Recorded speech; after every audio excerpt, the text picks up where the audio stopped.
Salut, c'est Dorian de Carpe Dièse. Aujourd'hui, je vais vous montrer le morceau Sunny de Boney M. Pour voir ma cover, clique à droite. Pour télécharger les partitions et les tablatures, clique à gauche. Alors, quels accords j'ai utilisés pour cette cover? Le premier accord, c'est un accord de Mi mineur 7. Alors, il est un peu étrange. Concrètement, c'est un accord de Mi mineur. Dedans, on a le Mi, ensuite un Sol, la tierce mineure. Ensuite, on a un La, c'est-à-dire la quarte. Ensuite, j'ai ma septième, c'est-à-dire un Ré. Et enfin, la case 7 sur la corde de Si, c'est un Fa dièse. Fa dièse qui correspond à la neuvième.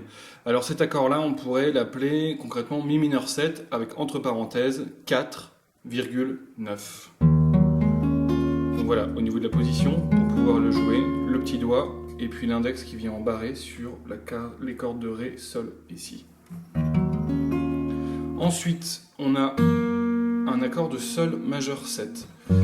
Alors ça, c'est issu d'un accord qui est un peu plus connu, qui est celui-ci, au niveau de la configuration. Simplement, j'ai enlevé en fait le majeur, d'accord, qui se trouve normalement sur la case 3, là.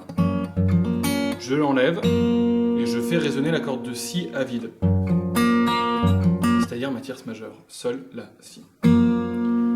Ensuite, je passe dans la même mesure à un accord de Sol septième, c'est-à-dire ma septième en fait est ici. Un accord de Sol 7, majeur 7, la tierce est majeure et la septième est majeure. Un accord de septième, la tierce est majeure mais la septième est mineure. Donc là en fait, ma septième se trouve ici, d'accord, sur la corde de Ré. Septième majeure, septième mineure, un demi-ton de différence. Sol majeur 7, Sol 7. Ensuite, j'ai un accord de La mineur 11. Alors, La mineur 7, 11. Le La mineur 7, on le connaît plutôt sous cette forme-là. Ou peut-être vous avez vu cette forme-là. Ici, simplement, on fait un barré. D'accord. Là, je fais simplement un barré ici. Et j'ai donc ma tonique, ma septième, ma tierce et puis ma quinte. Pour passer sur la 11e en réalité c'est la quarte à l'octave, simplement je descends cette quinte d'un ton, c'est-à-dire de 2 cases. Alors c'est cette position. Au niveau des doigts, le majeur, le quatrième doigt, le petit doigt et puis l'index qui vient se positionner ici. Ensuite, deuxième accord, et bien simplement un Si mineur 7, 11.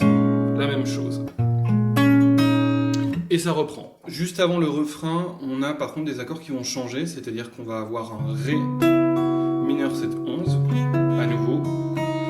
On peut faire sonner la corde de Mi à vide, ce qui va nous donner une neuvième en fait.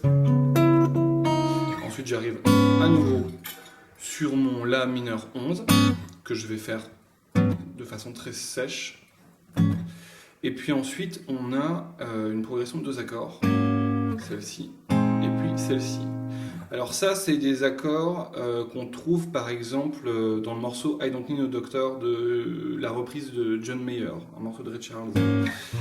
Concrètement, qu'est-ce que c'est? C'est pareil, c'est comme si on va refaire le même processus qu'avec la quarte, c'est-à-dire que c'est comme si on avait c'est issu de cet accord-là, un La mineur 7, 11, sauf que au lieu d'avoir ma case 5 sur la corde de Sol, qui correspond à ma tierce mineure, je vais descendre d'un demi-ton cette tierce mineure, ce qui va me donner en fait une neuvième.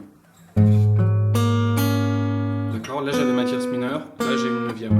Donc dedans, concrètement, j'ai ma tonique, ma septième, ma neuvième et ma onzième. Donc là, mineur 7, 9, 11. Et la même chose après, sauf que c'est un Si mineur 7, 9, 11. Par rapport au refrain, je vais revenir surtout sur le rythme, parce qu'au niveau des accords, c'est ce qu'on a vu déjà, d'accord, le Mi mineur 7 et puis ensuite le La mineur 7, 11. Au niveau de la rythmique, il y a beaucoup de ghost notes. C'est toujours la même chose, hein, on est d'accord, au niveau de la rythmique du refrain. Ça va toujours être la même progression, toujours les deux mêmes accords, mais c'est vrai que c'est assez compliqué à maîtriser. Alors, je vais essayer de vous la décomposer lentement. Donc, on est sur notre accord de Mi mineur 7 ici. Ici déjà j'ai un hammer-on. Je fais tout avec le pouce sur la corde de La. Et puis index, majeur et quatrième doigt viennent sur les cordes de Ré, Sol et Si. Alors c'est là où il y a déjà des premières ghost notes. Qu'est-ce que c'est que les ghost notes? En fait c'est soit des tapes, soit on tire les cordes, d'accord, pour avoir ce son un peu étouffé. Alors ici c'est quoi? Qu'est-ce que je fais? Eh bien simplement je tape avec les doigts qui sont ici sur les cordes et je les retire derrière. D'accord? Là je tape avec ma main les cordes et je retire derrière.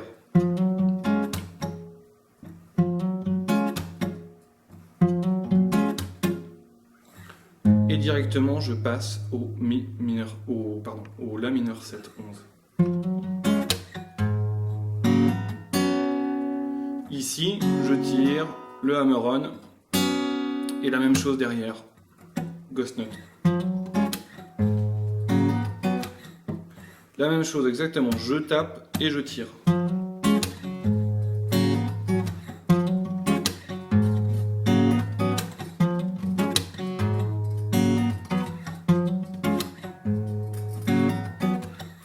D'accord, alors ça c'est vraiment un mouvement répétitif, il faut vraiment s'entraîner à le faire pour arriver à le maîtriser.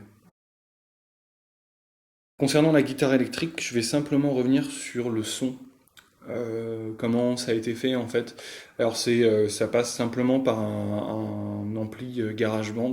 Tout est fait là sur GarageBand. Et puis il y a un effet qui est rajouté donc, entre la guitare, la carte son et puis GarageBand. Et c'est celui-là. Alors c'est pas du tout pour faire de la pub ou quoi, Blue Sky Strymon Reverberator. Et ça donne en fait des délais et une reverb ouais, qui est assez phénoménale.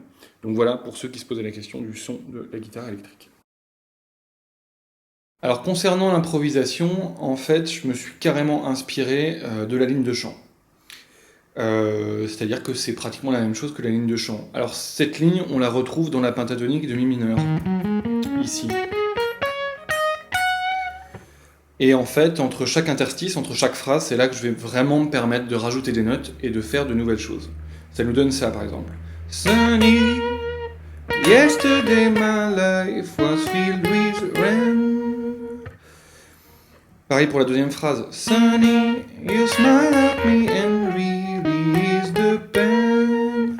Alors en fait, j'utilise j'utilise exactement les mêmes notes que la ligne de voix, sauf que je vais les amener différemment. C'est-à-dire par exemple sur cette dernière note, je vais faire un bend. Ou par exemple en début de phrase, je peux faire ça avec l'octave.